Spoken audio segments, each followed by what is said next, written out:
The Monday attack took place in North Darfur, where aid workers say over 1 million people are on the brink of starvation.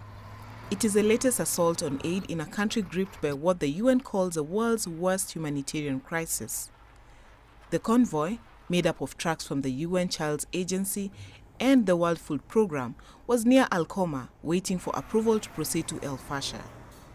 5 members of a UN humanitarian convoy were killed last night, and several more were injured during an attack near Al-Khoma in North Darfur.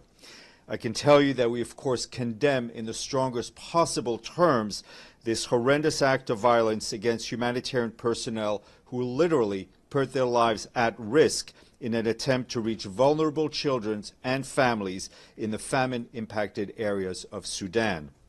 Although the UN did not say who was responsible, Sudan's warring sides traded blame over the attack.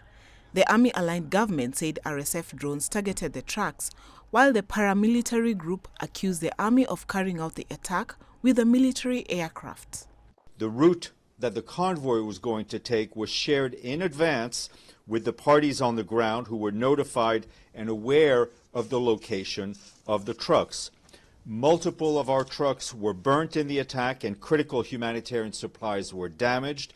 This is devastating that the supplies have not reached the civilians in need. This was the first UN humanitarian convoy that was going to make it to El Fasher in over 1 year. Both the army and RSF have been accused of using starvation as a weapon of war and looting or obstructing aid.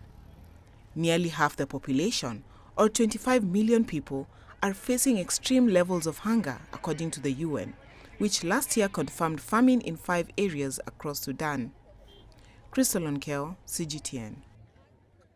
Now, following the attack, concern now looms over the safety of aid operations and the worsening humanitarian crisis in El Fasher. CGTN's Momen Almaki reports from Port Sudan. At least 5 aid workers had been killed in an attack in Al-Khoma area in North Darfur state, and several had been injured.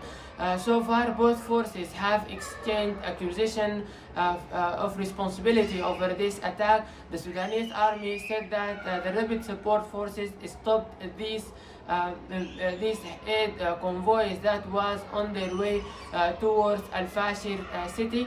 And then they set fire on these convoys. The rapid support forces, on the other hand, say that the Sudanese army's sophisticated drones have targeted these aid convoys. Speaking about geographically about the area, Al-Khoma area is around 87 kilometers away from Al-Fasher city, and these aid convoys was loaded with food from WFP and from UNICEF and was on its way towards the displaced inside Al-Fasher city. However, right now these trucks has been destroyed totally due to this attack.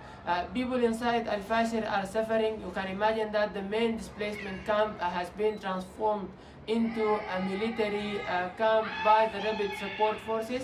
The people of Al-Fasher right now are in their need of humanitarian aid and are in their need of UN agencies. So far, UN have classified many of the areas inside the Al-Fasher as famine areas due to this BCIs that RSF have been doing during the past year.